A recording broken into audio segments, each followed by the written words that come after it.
I just bought this tiny 5x8 cargo trailer that's completely empty, and in this video, we'll be transforming it into a beautiful mini RV that's perfect for any adventure. This is an ambitious project to begin with, but the craziest part of this is, I'm doing the entire build while on the road. I'm taking it on a road trip through 8 different states in the western US, and in every new state, I'll add a new feature onto the trailer until it's been transformed from an empty metal box into a luxury camper. This is a build and adventure combined into one that's unlike anything I've ever done on my channel, and this epic journey begins in the first of our 8 states, which is Wyoming. I mean, why not Oming? That's the question here. We're getting started right here in my home state where cows outnumber people 5 to 1 and most towns have an elevation higher than their population. And that's just the way we like it. The trailer's brand new, so let's take a look at it. We have a white metal exterior, that'll keep it cool inside. It's got a door up front, that'll be handy. The back opens up nice and wide. I can't stand up in here to save my life, but that's okay. Would it even be a David video if I fit comfortably? It is 8 feet long though, so that's great news for the sleeping situation. I'd say this is a pretty good blank canvas. Like I said, in each state we'll be adding something new onto the trailer, and our Wyoming additions are windows and a door latch. Exciting stuff. But before we can do either of those, the first thing we need to do is take out all these wooden walls that came with the trailer. And I'm sealing the seams around the framing with some acrylic just to make sure everything's watertight. Now we'll be able to add insulation to these pockets later on, which will make it nice and cozy. Which is some mighty optimistic thinking, because right now it's looking like the actual least cozy place imaginable. Maybe adding some windows will help. I have a couple recycled RV windows that should work perfectly for this, and I'm thinking we should put one on each side. At first I was gonna put one in the door, because I feel like every camper has a window in the door, but there's this metal beam in the middle that I don't have the mental energy to deal with. And also I feel like a window in the door wouldn't be all that useful. Why is that a thing? The actual living space of the trailer is gonna be in the back, so I feel like putting a window here would be a much better move. I traced out the shape of the window with a Sharpie and used a jigsaw to carve out the sheet metal. And this opening is in nothing but super thin sheet metal, so I'm adding some 1-inch boards for support. And now I can actually put the window in. For now, I'm just screwing it in place without any sealant, because it'll probably need to come out again later for the walls. And I'll just do that exact same thing on the other side. Trace, cut, support, insert, water break. Smart water? Must not be that smart if it got trapped in the bottle like that. Stupid idiot water.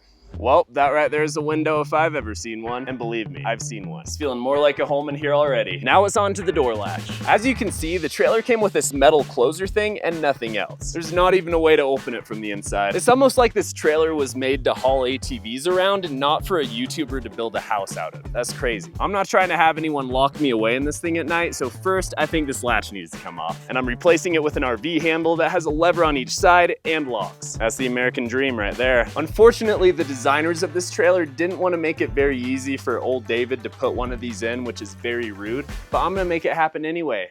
Suck on that, trailer company. I fired up the Dremel to carve all the necessary notches out of the steel, and the door handle fit nice and snug after hours worth of trial and error. Look at that.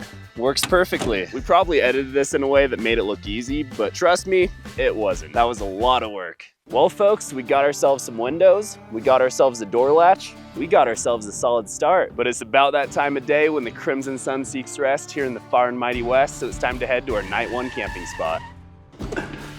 Dude, this is insane. It's the best view imaginable for this. Tonight's time lapse is gonna be crazy. We're here in the Tetons, just outside the national park, and I don't even think AI could generate a cooler camping spot than this. Yeah, see? This is way better. I grew up in this region of Wyoming and I've seen the Tetons thousands of times, but somehow they just never get old. This really is a special place. Let me show you our night 1 sleeping setup. Home sweet home. Got myself a mattress in here, and that's about it. I feel like I'm sleeping in a sardine can right now. But here's the cool thing. This is the absolute worst the camper's gonna be on this entire trip. In every new state, my sleeping situation's just gonna get better and better and better until at the very end, I'm camping in luxury. And hey, we already have some windows for ventilation and a working door. That's a huge upgrade from the original trailer. We're getting up bright and early tomorrow to head to our next state, so I think it's time for bed. Night night, sleep tight, don't let the mosquitoes bite. Oh gosh.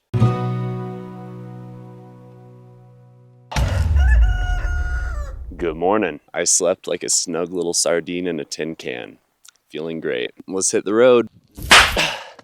And now that we've taught that road a lesson, let's start driving. I motored on out of my favorite pointy mountains and onto the open road headed directly northwest. There's nothing I love more than a road trip through the Pacific Northwest in the summertime. I've actually been doing some variation of this road trip every summer for years. This is just the first time I figured out how to turn it into a video. I'm glad you could come with me this time, Riley. And now all the Rileys watching this video are freaked out just in time for Idaho. Dude, this state has so much going for itself. Mountains, wildlife, hot springs, waterfalls, and yet they decide to make potatoes their entire personality. That's a crazy marketing move. I've got to respect it. I set off into the potato kingdom ready to find a building spot, but before we can do anything, I need to pick up some materials. The added bonus of doing a build this way is that the trailer doubles as storage for transporting materials. So convenient. Materials in hand, I made my way down a dirt road into the mountains and found the most perfect camping spot imaginable. Dude, how beautiful is this? Just a big open pasture pressed up against the forest with dispersed camping spots. Unreal. Hey there. Want to give me a hand with moving in? Oh, he's actually coming. Well, I guess the first thing we need to do is take out all the building materials, which is kind of funny because this entire segment's just gonna be me putting them back inside in a more organized way. And now we can get to work. And our new additions for Idaho are floor, insulation, and walls. So I'm not even sure what seasons I'll be using this thing in yet, but regardless, insulation is a very solid move. All throughout the camper, the steel framing's exactly an inch, so I got some 1-inch foam board to line the walls with. And all I'm doing here is measuring out each piece, slicing it with an insulation knife, and that right there is a perfect fit. And to keep the panels in place, I have some adhesive that we'll put behind the foam. Its technical term is insulation sauce, but we could just call it Loctite PL300 foam board construction adhesive for short. There she is. Now I just need to do that 33 more times, so let's hope I have enough camera batteries to get us through this time lapse. And not to flex too hard, but I had enough batteries. And of course, we've got to insulate the door. Can't forget about that. Feels like some kind of commercial grade refrigerator in here. She's as insulated as a camper trailer with insulation. The last thing that needs insulation is the floor, and for this I'm using 1.5-inch insulation just because the frame's thicker down there so it can actually fit. I'm cutting out the pieces just like before and then holding them in place with these screws and washers that'll drive right into the underside. And to finish off the insulation, I'm doing a pass with spray foam over all the remaining gaps and cracks. And now, the floor. For the flooring of this mighty ship, I'm using wood laminate, and let me tell you, these things are downright amazing. And all I'm doing is laying out a bunch of pieces of this onto the floor and using a few finish nails to make sure they don't move. Finish nails? Dang, they're using some tiny nails over there in Finland. I came up with that one on the spot, can you tell? I know it looks like I should cut some special pieces to finish off the end, but I'm most definitely gonna put electrical storage here, and that'll have its own floor, so this is as far as I need to go. This turned out looking beautiful. All right, the third and final addition we need to make in Idaho are the walls. As much as I absolutely love looking at styrofoam insulation while I sleep, I just feel like we could do better. If you've seen my other videos, you're probably thinking, oh boy, this is the part where he brings out the tongue and groove cedar and does the same walls he always does. But nope, we're getting crazy on this one. I got some kind of white paneling. Nothing more exciting than that. I'll be honest, I saw a van build on Instagram that used this type of thing and it looked pretty cool, so why not? Pretty much this entire wall needs to be covered, and this entire wall minus the door needs to be covered. Let's get to cutting. I'm pretty much exclusively using a jigsaw for cutting in this video because I don't have a generator. Feel free to judge me, I very much deserve it. And I'm securing the walls down with sheet metal screws right into the steel frame, starting with a small strip at the base of each side. Now I need to add the big pieces that I cut to fit perfectly right above the bottom strips. But first we need to make window holes, so I'm taking the windows out, tracing them, and jigsawing the opening. That right there is a window hole. Now the windows are going in for the final time, so I'll put some silicone around the edges to make sure they stay watertight. And I'm screwing the panels in place with sheet metal screws, just like I did with the others. I think my design tastes are maturing. This feels like the type of color scheme a Pinterest mom would be into. The last thing we need to put walls on are the doors, and for these, I'm using tongue and groove cedar. Did y'all really think I could get through a video without using this for at least something? On the front door, I got some 1/4 inch that I'm just cutting to size, screwing in place, and running all the way up to the top. Then for the back door, I got some 1/2-inch tongue and groove, and I'm doing the exact same thing. Both of these doors turned out looking so nice. I actually think the wood tongue and groove look is even nicer when done in small amounts. This looks so clean. And I mentioned this with the floor, but the reason there's no wall on the front is because I'll be building a cabinet there for electrical components, and putting a wall behind that would be kind of pointless. Y'all, I am super excited with the progress we've made in Idaho. This camper's already looking a whole lot nicer. But you know what? The whole point of this video is to not just build a camper, but to enjoy the journey along the way. So I think it's about time for an evening adventure. The great thing about a trailer is you can just leave it behind to secure a camping spot and take the truck to explore without it. That's one of the biggest advantages to this over a truck camper. All right, so for our evening adventure, we're going to a hot spring because I'm pretty sure Idaho has more hot springs than cows, and believe me, it has a lot of cows. So I've been to a good number of the hot springs in southern Idaho, but I've never been to this one before. Guess it'll be the first time for the both of us. I mean, unless you've actually been to this hot spring before. Surely someone watching has, right? This hot spring was right on the edge of a river, and it was so incredibly peaceful. Oh yeah, nature's hot tub. It feels absolutely amazing. Having hot springs everywhere has got to be the best part of living right next to Yellowstone. Either that or the fact that when the caldera inevitably erupts and causes the demise of humanity, those of us in the Mountain West will be vaporized within minutes while the rest of the world is forced to suffer as the slow-moving cloud of ash slowly envelops the earth, causing a cold, dark end to it all. But yeah, hot springs are pretty cool too. And after a solid hour spent relaxing here, it was time to head back home to camp for the night. Well, folks, I think it's time to hit the hay. And now that I've put that hay in its place, let's go to bed.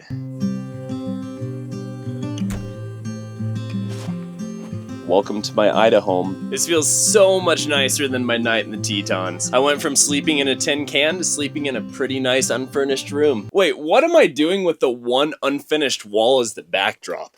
This is the shot. As nice as it is in here, this thing still has a long ways to go. It's nowhere near complete. That being said, we're off to a new state tomorrow, and your boy needs some sleep. Night night, sleep tight, don't let the potatoes bite. All right, I just woke up to something rubbing against the side of the trailer, and I'm 99% sure I know who the culprit is. Yep, just who I suspected. Dude, those cows make the craziest noises at night. It's like a mix between a grizzly bear and a dying goose.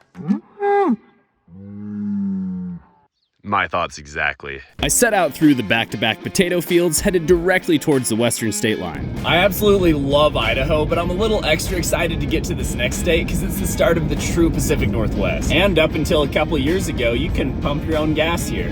That's kind of crazy. And this crazy place I'm talking about is none other than Oregon. That's my favorite shape. Pentagon, hexagon, Oregon.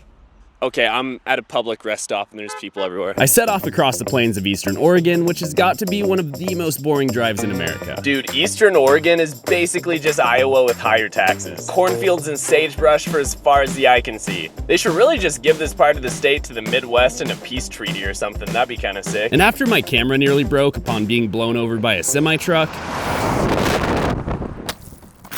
y'all fell over. You crazy knuckleheads. I made it to the woodlands of Central Oregon and found a perfect spot to get started on the trailer. All right, made it to Bend, Oregon. You think that's someone's name, Ben Dorgan? I'm just saying, if there's a Dorgan family here and they didn't name their son Benjamin, they really lost out on an opportunity. All right, we have a number of additions to the trailer we need to get done here in Oregon, beginning with, most importantly, David's hair. Yeah, I got a haircut because I was starting to look the way I did in the hot tub boat video, and that's a version of myself I hope to never meet again. Also on the Oregon to-do list, we have fan, solar panels, ceiling, and lights. Basically, everything having to do with the top of the trailer we're doing here in Oregon. Let's make it happen. First, we need to figure out where everything's going, and I'm thinking we should put the fan right about here so it'll go between the roof beams, and then we could put the two solar panels right behind that. For the fan, I'm using a 12-volt RV fan, and this is the exact same one I used in my original tiny home. It has a motorized rain cover and works great. I'm tracing out a spot for it right smack in the center of the roof and then using a jigsaw to cut out the square. You've heard of whack-a-mole, now get ready for whack-a-rule. And now that we have a fan hole, I'll make a square out of 1x1s that'll fit right around the perimeter. This is super important because the fan needs something solid to be screwed into. And it's holding, crazy. Oh gosh. And now that this is in place, we can install the fan itself. The first thing I'm doing to the fan is putting some butyl tape around all the edges so the seal against the roof will be nice and watertight. And now I'm putting a healthy dose of roofing adhesive around the edges of the opening and screwing the fan down. And just like that, our trailer has ventilation. And now I can cut a hole in the insulation and put that back up in the roof around the fan. Now we can hook it up to a battery and make sure it actually works. All right, here goes nothing. I guess literally. Oh, there we go. All right, we have airflow, y'all. Oh, what's that? Oh, you watch my videos? Well, it's always great to meet a fan. This is exactly why I have no actual fans.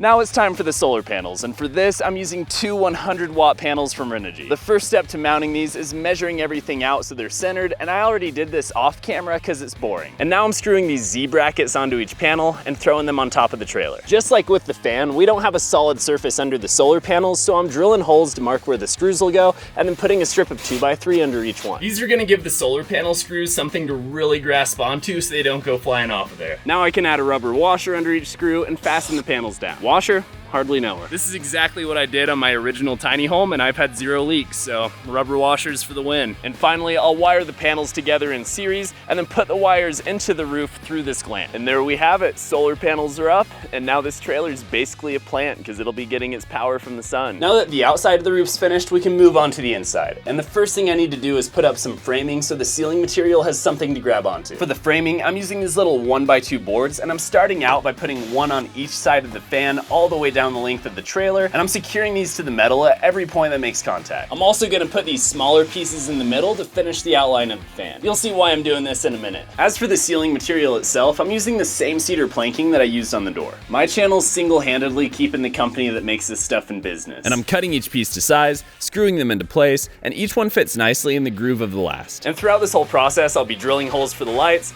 wiring them in parallel, and snapping them into place, because this will be way harder to do later on. And I did this over and over until the entire roof was complete. Dang, this is looking amazing. Something about the subtle arc, oh my gosh, there's a wasp. Dude, there's so many wasps out here. Something about the subtle arc makes it look way more complicated than it actually is. And finally, I'll add a trim board to each of the sides to hide the edges and put the flashing on the bottom of the fan. There we go. The roof is totally finished, both the outside and the inside. I can't wait to see what these lights are gonna look like all lit up, but we'll do that after it's dark. But before it gets dark, I packed up and started heading west through the Willamette Valley because I want to do my camping on the Oregon coast, which is one of my favorite places ever. Also, I hope y'all know I'm spending more than one day in each state. It's not like I did all that building and I'm driving to the coast in a single day. I made it to the edge of America, which was breathtaking just like it always is, and after a stop to make the dumbest joke ever, y'all want to see me pick this thing up? Yeah, it's not too heavy. It's a lighthouse.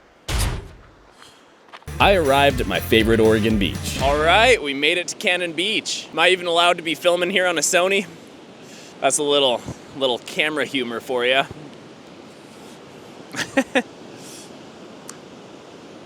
This is without a doubt one of the absolute coolest beaches in the country, and it holds a special place in my heart because it's where I took my first ever solo road trip to. When I was 19, I saw a cool picture of this place on Instagram, and I had never wanted to road trip anywhere more in my entire life. So I loaded up my truck, drove on out, and I feel like that adventure is what first gave me a love for road tripping. Now whenever I come back, it's super nostalgic. Feels like the good old days. And one of the great things about Cannon Beach is you can have a campfire right on the beach, so that's what we're gonna do. And after a long week spent working nonstop on the trailer, it turns out an evening spent relaxing on the coast is exactly what my body and mind needed. There's few places on earth that put me at peace more than here, and I let the fire burn until the northwestern sky turned to darkness. Let's head back to the trailer for the night. I am so tired right now. This road trip is really catching up to me. But as promised, before we go to bed, it's time to see if the lights work. In 3, 2, 1. Come on, did you learn nothing from the jump scare in the sauna video? You guys are too gullible. They work! Yes! I'm trying to act all excited for the video, but I tested them back in Bend. What'd you expect? That's actually such a game changer having lights in here. I totally forgot about that tin can I had back in Wyoming at this point. Well, we have another big drive tomorrow, so night-night, sleep tight.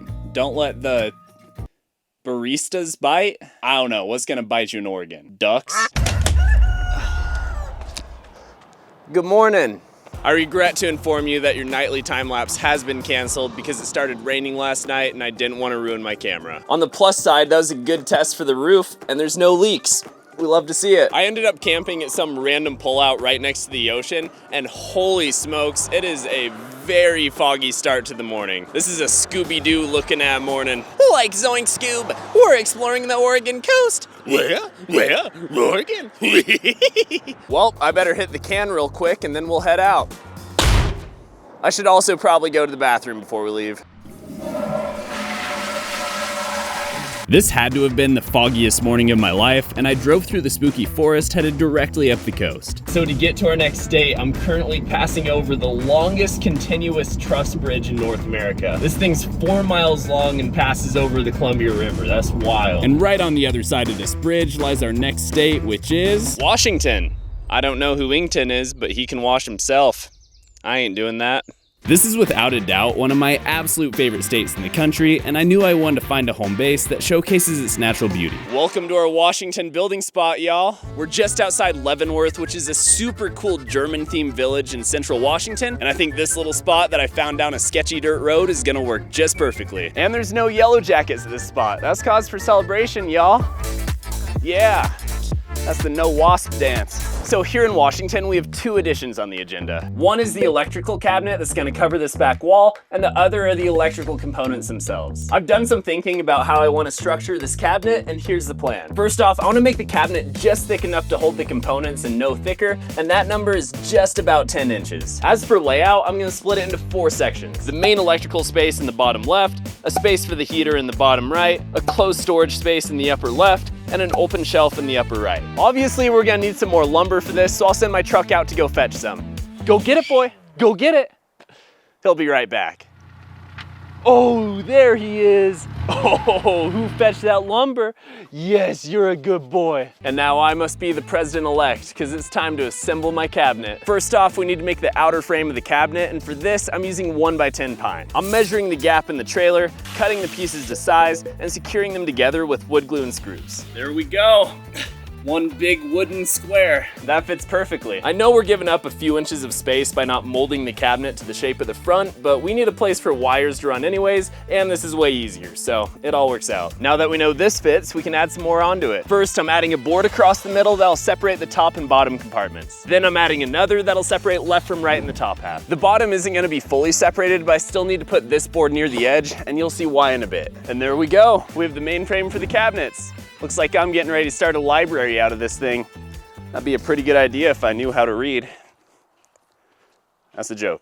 We'll get back to the build here in just a minute, but first I need to tell you all about the lovely brand responsible for making this entire road trip happen, and that's the sponsor of this video, Holofly. If you can't tell from my channel, I'm super passionate about travel. I love a good road trip through the US, but I also love traveling abroad, and when I do, Holofly is an absolute game changer. A Holofly eSIM is basically a digital SIM card you can download to get instant mobile data, and it keeps me connected so I can do things like get directions, post Instagram stories, or FaceTime my mom while dangling off a 1,200-foot cliff in Peru. With Holofly, I have unlimited data and over 200 destinations all around the world, so I never have to worry about being disconnected. I also love how Holofly has a whole list of regional SIMs, plus one global eSIM with coverage in over 110 countries with Holofly. I've personally spent a good amount of time exploring Europe, and it is so nice to just get the Europe regional plan so I can stay connected my entire trip, instead of having to figure out a new data plan in each individual country. The days of dealing with annoying physical SIM cards are over. Join the over 10 million travelers who have already trusted Holofly to stay connected around the world. To get an eSIM for your next adventure, scan the QR code on screen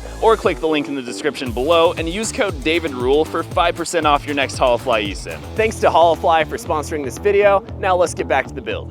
Now we need to put something on the back of the shelves that'll both look good and be thick enough that I can mount things to it. So I'm using 1/2-inch tongue and groove, same thing I used on the big door. I'm just cutting these to size and screwing them in place all the way up the back of the shelf. This looks so good. Tongue and groove was definitely the move. Before we can put this in the trailer, there's one last thing I need to do, and that's cut out a hole for this electrical outlet, because that'll be way more difficult to do later on. This way I can put stuff on the shelf to charge. All right, let's put her on in. I was just thinking it might look really cool if I put a light in the top of this exposed shelf here, so I'll go ahead and drill a hole for that and wire it. Before we go any further, I really want to get this cable situation under control, so I'm drilling a hole in the corner of the bottom compartment and pulling them on through. Now we need to get the space above the cabinet sealed up, and to do this, I'm adding some backing boards, cutting the shape out of 1/4-inch plywood, and then adding trim over the front to make the edges nice and clean. And then I changed up the entire thing off camera, because what I did before looked stupid.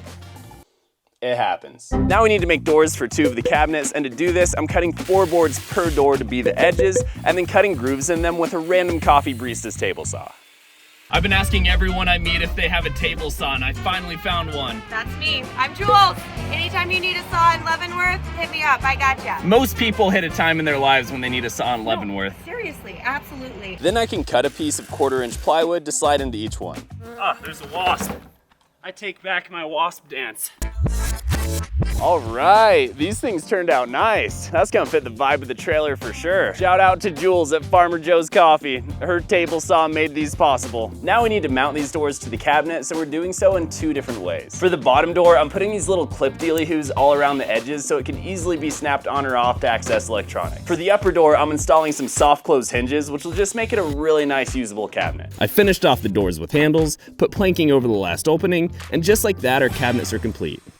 All right, not too shabby. I mean, kind of shabby, sure, but it has a reasonable amount of shab. Now that the cabinets are done, we can fill its big old belly with guts. And by guts, I mean electrical components. First off, I'm putting in the battery. This right here is a 200 amp hour AGM battery, and it weighs about 130 pounds. I actually bought this completely dead so I could get a better deal. It was free of charge. I'm just joking, I bought this brand new and it was hella expensive. And I fastened the battery down with the metal strap. I'm wiring the battery to a disconnect just in case I need to totally turn everything off, to a fuse just for safety, and then to the bus bars, which will give the battery more places to connect things. Next up is the charge controller. This is what takes the power from the solar panels and uses it to charge the battery. Now we're adding the inverter. Hardly know her. This is going to connect to the battery and turn that 12 volt DC into 110 volt AC. And for those of you who don't speak robot, that just means it's going to create a regular outlet like you'd find in your house. So I'll just plug my outlet straight into that. I'm also going to need to provide power to the 12 volt features in here. So let's put in this little 12 volt fuse box. To this, I can connect the fan and lights, which I'm also running through a dimmer switch mounted on the front. To this panel, I'm also adding an on-off switch for the inverter and a battery monitor connected to a shunt. And throughout this whole process, I've been making my own connectors by cutting the wires to size, stripping the ends, crimping on copper connectors, and applying heat shrink tubing. When I built my first tiny home, all this wiring seemed super overwhelming and difficult, but now that I've done it a few times, it's really not that bad. Believe me, you can learn to do this too if you put your mind to it. And there we go. The cabinet and electrical setup is complete. The lights work, the fan works, the outlet works. Couldn't be happier. Now that we've got our work done in Washington, it's time to have our fun. Specifically type 2 fun, because I'm about to hike 2,000 vertical feet to a remote fire lookout on top of a mountain. Let's get it. But I had no idea just how steep and intense this journey would be. Oh my. I almost face planted. So one super cool thing about Washington is they have dozens of these fire lookouts all throughout the state that you can hike to. And this specific one we're going to was actually built in 1912, the same year the Titanic sank. Coincidence? Almost definitely. And 4 more hiking clips and some voiceover later, I arrived. There she is. We made it. Never been happier to see a fire lookout in my entire life. Dang, this thing is wild. Oh, and it's so nice of the caretakers to leave a running camera in here just in case a YouTuber stumbles upon it. Dude, I came here on the right day. These are some absolutely incredible conditions we have right now. There's a giant sea of clouds beneath us. A bunch of mountains in the distance are poking through.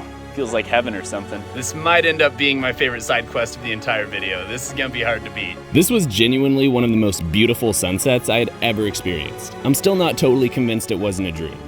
Another cool thing about this lookout is they actually let you camp in here. You can just spend the night right on the floor. But after all the building I did, there's one place I'd rather spend the night. That's what I'm talking about. I was not looking forward to the hike back down from that thing. And look at this, it's way cozier than a fire lookout. Now that the final wall's complete, it feels like a little apartment on wheels. It's hard to believe this all started out as a little metal box. And for the first time of this entire trip, I can charge my phone at night. But as nice as she's looking, it's still just an empty room. There's plenty more to get done here. That being said, night night, sleep tight, don't let George Washington bite. You guys were probably expecting me to come out that door, weren't you? Nope, I woke up like an hour ago. I was waiting for you, lazy bones. Time to head to the next state. Let's hit the gas. Washington was washing fun, but now I'm washing done, and that was my last washing pun. I motored my way out of Washington and across the Idaho panhandle to our next state, Montana. You know you're from Wyoming when you look at Montana and say, yep, they sure have a lot of people. We're back in the yeehaw states, y'all. Cowboy country. The crazy thing is, at this exact time last year, I was here in Montana getting started on our raft build. But this time, I'd be building in a much more scenic area. Welcome to Whitefish, y'all. I haven't seen a fish of any color yet, but I'll keep my eyes peeled. And Montana's building spot just might be my favorite one so far. We're just up the hill from a beautiful blue lake. Let's get to work. So here in Montana, I have two things to build, a bed and a desk. First, we'll build the bed, which means it's time for yet another episode of, can we build a comfortable place for a 6'3" dude to sleep in a relatively small living space? That should be the name of my entire channel at this point. It's most of what we do around here. All right, welcome to Build a Bed Workshop. I'm thinking we should make the main bed space run along this wall over here, and this will be a combined bed and storage box. This bed box is gonna be 75 by 30 inches, which are the dimensions of a cot-sized mattress, and I'll make it 20 inches tall because that's a good sitting height. You'll see why that's important in a bit. Then I cut the 2x4s to size, screwed them together into a box, and secured the whole thing to the bottom of our trailer with screws. Oh yeah, we're gonna do some real good sleeping right here. Now it's time to cover these two sides of the bed with a nice pretty material, so I got some nice pretty pine shiplap to do exactly that. Now that the sides are on, it's time for the top and back, and for each of these, I'm cutting a covering out of 3/4 inch plywood. Oh yeah, that's a big ol' hefty hunk of wood right there. Don't play that audio out of context. This top piece fits perfectly onto the box, and I'll secure it down with some hinges so it can also be used as a lid for the storage space. And then for this opening, I made a little lid that can pop on and off with the same clips I used on the electrical door. That way you can get to the storage space on the inside by lifting the lid, or on the outside by opening the main door and then this one. This storage space is gonna be so nice. My truck is an absolute mess right now. And check this out, the spare tire fits in there perfectly. And to finish everything off, I have a brand new memory foam mattress to put on there. Oh man, that feels amazing. I think it's bedtime. Roll the overnight time lapse. Nope, get that out of here. Get rid of it, get rid of it. We still have a desk to build, y'all. So the idea for the desk is to have it just below the window, and then the bed can double as a sitting space. For the surface of the desk, I'm using a piece of 3/4 inch pre-finished oak plywood, which is super nice, and the first piece of $100 plywood I've bought in my life. I'll probably be using this desk a lot. I want it to be really nice. That plywood is gonna get screwed onto two of these right angle bracket doobly hooblies. The right angle bracket doobly hooblies are gonna get screwed onto E-track clips, and a piece of E-track is gonna get screwed onto the wall. Now we can clip this into the E-track, and now we have a beautiful desk that can be lowered or popped up as needed. I'm also adding some clip-on chains going out to the corners for extra support. This is actually such a nice desk. I'm feeling more productive already. But here's where your boy's gonna make a big brain move, because I want this desk to double as a bed extension. It feels so silly keeping the desk at this height when if you lowered it just a little bit, you'd have some added bedroom. So here's what we're gonna do. First, I'm putting a second piece of E-track just a little bit below the other. Then I'm screwing a trim board right below the upper lip of the bed frame and along the door. And finally, I cut an extra piece of wood that'll fit nicely in this spot right here. And now what I can do is clip the desk into the lower E-track, put this guy in place, grab my handy dandy second mattress from storage, and boom, this has been converted from a skinny little cot into a big old queen size bed. Add some blankets and pillows, and we're set. Oh my gosh, this is an absolute game changer. My quality of sleep is about to increase so much. But hey, I can't go to bed just yet. We still need to go on our Montana side quest. And our Montana side quest is a float down this beautiful stretch of river just outside Glacier National Park. You've probably seen my paddleboard in the back of the truck, and after all this driving, I'm glad we could finally put it to use. All right, later nerds.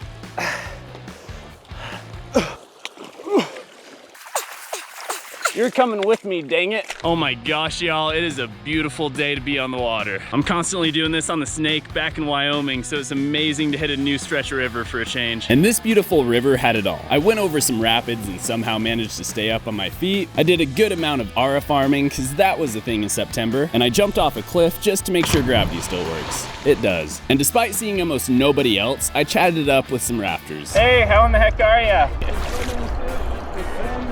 Oh man, I haven't caught a thing, but I'm also not fishing, so that probably has something to do with it. And after going through some shallow water that made me embarrass myself in front of a bunch of senior citizens. Oh my gosh. Speaking of that, that's where they get you. I made it to the takeout point. All right, we made it. Montana side quest complete. Wait, how am I getting back to my truck? Dang, dude, between floating the river and running 9 miles back to my truck, that was the most exhausting day I've had in a while. I think it's time to hit the sack. And now that my potatoes have been tenderized, let's get to bed. Oh my gosh, this is like an actual bed raised off the ground. The primitive side of my brain feels so safe from predators right now. And holy smokes, is that memory foam comfy. Another thing, I'm the same length as a 75-inch mattress, so I've kind of adopted a baby in the womb type position when I sleep on these. But now that I can go diagonal, I can actually stretch out while I sleep. Oh, my sore legs are gonna love that. Well, I'm about to get my best night of sleep this entire trip. So night night, sleep tight, don't let the grizzly bears bite. Good morning. The crow of the rooster doesn't wake you up in Montana. The bugle of the elk does, just the way God intended it. All right, let's keep her moving. And eastern Montana is where I found out why they call it Big Sky Country. This drive I'm on right now is by far the longest and most boring stretch of this entire trip. I passed the time by listening to podcasts and brainstorming dumb jokes to make in the next building section, and after a very long drive, we made it all the way to South Dakota. Hey, at least it's not North Dakota. I'm gonna have 13 dislikes on this video, and it's just the entire population in North Dakota. Sorry, I know that's a crazy joke for a guy from Wyoming to be making. So I'm looking at the map and there's a town in South Dakota called Jolly Dump. That's what I gotta take at the next gas station, I'm telling you. And after a very flat drive across the Dakota Plains, I arrived at our next building spot. This is a little change of scenery from our first 5 spots. It feels like we're on the moon out here. We're just outside Badlands National Park, and you know what they say, nothing good happens in the Badlands. No, they don't say that. All right, so we have 2 additions to get done in South Dakota, the heater and the TV. First, we need to put in the heater, and for this, I'm using a Chinese diesel heater, which is exactly what I used on my original tiny home. These are probably the cheapest and most effective heaters on the market. You gotta love them. I'm putting this heater in the bottom section of the cabinet on the opposite side from the battery, so first I need to unscrew the bottom couple boards to get in there. And now that we have an open space, I'm gonna build a little platform out of 2x4s for the heater to sit on. Now comes the more technical part of all this, and there's tons of tutorials out there on how to do this, so I'm not gonna get into the nitty-gritty of it. I am, however, gonna hit the nitty-gritty. But here's a basic rundown of what I'm doing to install the heater. First, I'm drilling 2 holes through the base, one for the air intake and one for the exhaust. Then I'm connecting this little rubber hose to the bottom, which will run to the fuel pump, and then the oil filter, and then out the bottom to the fuel tank. And this whole setup will pump diesel to the heater from the fuel tank. This right here is the fuel tank, and I really want to mount it on the outside of the trailer so it'll be less stinky inside, but it would look janky and be super difficult to mount by itself, so instead, we'll attach it to this thing. This right here is the utility box I picked up at Harbor Freight, and it'll not only give the trailer more storage, but I can mount the fuel tank to the back of it, and it'll mostly cover the view of the tank, which looks super clean. I mounted this box to the trailer tongue using 4 hex bolts, and I attached the fuel line to the tank right on the bottom, and she was set. There we go. Now this can be my new toolbox, and whenever we go to the gas station, it'll be super easy to fill up the diesel tank. All right, 2 more things need to be done with the heater. I need to put the control board up with the others, and I need to cut out a hole for the actual heat tube to go through. And of course, I had to hook up this whole apparatus to the 12-volt fuse box. All right, we have ourselves a heater maybe. Let's fill the tank up with diesel and see if she works. Start heating. Thanks for using. I wish you a safe journey. Oh, well that's sweet. That's the nicest thing anyone said to me in days. Man, who thought a Chinese diesel heater would get in my feels? Once activated, the heater started pumping, and pretty quickly a steady stream of warm air started flowing from the vent. It is converting that semi-truck juice directly into heat. I love to see it. Now that we have heat, it's time to add a TV. This wasn't in the original plans, but this wall is just asking for a TV to be put on it. Please, David, put a TV on me. See? For the TV itself, I got this tiny little 24-incher, and that'll fit perfectly right above the bed. All right, this looks pretty dang good. But the hard part's gonna be wiring this thing up. If I was thinking at all, I should have run a power cord to the door before putting the walls on, but apparently I drank a big old glass of idiot juice in Idaho, because I definitely didn't do that. So in order to get power and HDMI to the TV, I'm gonna run the cables down the door, across the gap into the wall, beneath the trailer, and up into the electrical cabinet. And now I can plug the power directly into the inverter and the HDMI into my laptop to mirror the screen. I mounted the TV back in place, plugged it in, and it powered up just perfectly. And not only can I watch the TV while lying in bed, but I can swing out the door and suddenly we have an outdoor movie screen. Well, we got our heater and TV done, so now it's time for a side quest. And because our last couple side quests were so intense, I thought for South Dakota it'd be fun to have a movie night out here in the desert and do something I never do. Watch a movie. So all my friends know this, but I don't really watch movies at all. They make me feel super unproductive and I struggle to sit through them. I don't know what's wrong with me. You can name just about any popular movie and I probably haven't seen it, but one I actually really do want to watch that I never have is Lord of the Rings. Finally, I can feel productive while watching it because it's part of a YouTube video. I got my sparkling water, I got my whole rotisserie chicken I'm gonna eat while I watch this. Let's get it.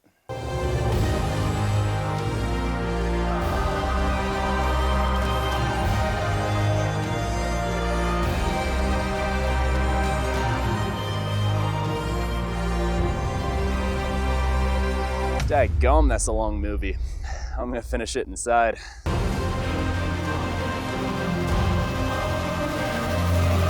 Folks, I'm happy to announce that you are looking at a man who has seen Lord of the Rings. It kinda ended on a cliffhanger, but dang, that video was gas. On another note, the interior of the camper is completely finished. It feels like just yesterday I was sleeping in a cold, lifeless metal box, but we've transformed it into a beautiful tiny home on wheels. A cozy little hobbit-sized home. See?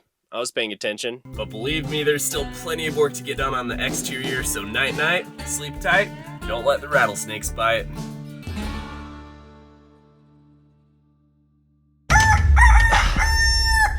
Good morning, America, and other countries of the world, especially Djibouti. Do we have anyone watching this from Djibouti? That's my favorite country to say the name of. It sounds like booty.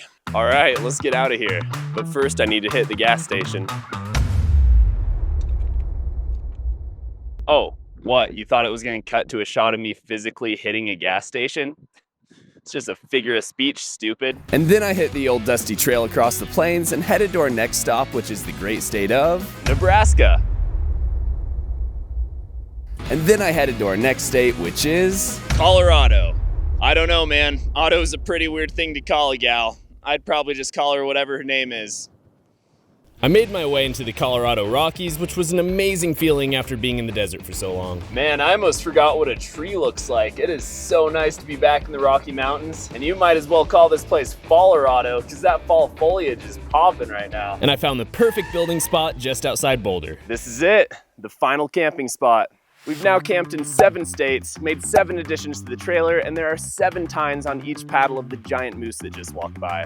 I hear there's mountain lions out here too. This place is crazy. Like I said, we are totally done with the interior, which means there's one objective for Colorado, and that's the exterior. We gotta make her beautiful. So originally I was gonna do a full wrap on the trailer, but that sounds like something I'd definitely mess up. So instead, I thought we'd keep things as simple as possible and apply some paint designs with the stencil. Basically give the trailer some tattoos. And here's my vision for what that'll look like. For the sides, I picked out this clean looking mountain design that'll look like this on the door side and like this on the other side. For the back, I wanna add a Bigfoot walking through some trees because Sasquatch is awesome. And for the front, I have some pointy mountains and a steamboat bucking horse because us Wyoming folk love slapping that baby on everything we touch. But before we get to painting, I need to remove all these stickers that came with the trailer. And this ended up taking way more elbow grease than you'd expect, but eventually I got them clean off. And now that the stickers are off and she's a blank slate, I'm gonna cover all the areas where the designs are gonna go with masking tape, and this will be what we cut the stencil into.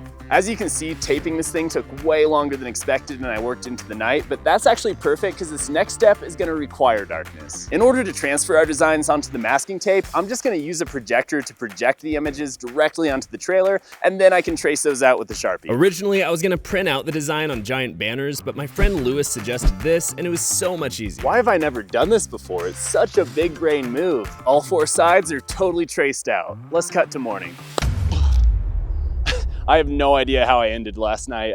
That transition was probably horrible. I used such a fine tip Sharpie that you can barely tell, but if you look really closely, you can see the designs on the tape. Now that we're done with that, we need to cut everything out with a razor. So here's a few 2-second clips of a process that's definitely gonna take hours. This ended up being the most tedious part of the entire build, but I put tons of energy into every single little detail, and it definitely paid off because the end result looked amazing. Can confirm that took hours, 3.5 to be exact. But believe me, it was worth every minute because this turned out looking absolutely incredible. And then I covered all the remaining exposed areas so I didn't spill any paint. Now that she's covered, at long last we can apply the paint. For the paint, I'm using an automotive grade acrylic enamel and I'm giving everything 2 coats. It's gonna need 2 coats. It's getting pretty chilly out here in Colorado. I did my best to apply the paint in a nice even spray, and I could only hope that the tape would keep the design looking clean and sharp. Paint has been applied, paint has dried. It's time to unwrap this thing like a Christmas present and see what we have underneath. And I was stoked to see that my crazy method worked. What the heck? It actually looks so good. And because the designs were so complex, it took quite a while to peel all this masking tape off.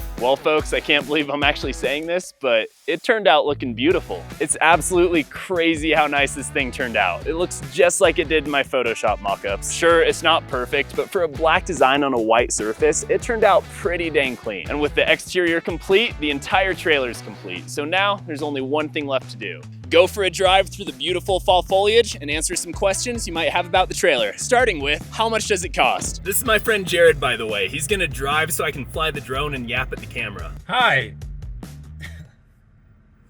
So the trailer alone cost about $3,500. All the building materials were $1,200, electrical was $1,300, and the other expenses add up to a grand total of around $6,500 doubloons. Doubloons being pirate talk for US dollars. Obviously. Given the fact that most teardrop trailers that this would be similar to go for 15 to 20 grand, that's not bad at all. The next question you might have is, why is there no bathroom or kitchen? Well, when road tripping, there's tons of public bathrooms to use. I shower mostly at gyms after working out, and I primarily eat food from grocery stores that I don't need to cook, like rotisserie chickens and Cholula hot sauce. The final question you might ask is, how does this affect fuel efficiency? How does this affect fuel efficiency? That's a great question, Jared. I'm glad you asked. Well, the finished thing weighs around 2,500 pounds, and I did a test where it brought fuel efficiency from 19 miles per gallon to about 14 miles per gallon. Wow. It's an impact for sure, but given the value this camper adds to a trip, I'll take it. If you have any other questions, ask away in the comments. But that being said, this has been one heck of a trip. I'm so glad y'all could come along. Be sure to hit that subscribe button. And now that I put that thing in its place, I'm out of here. See you in the next one.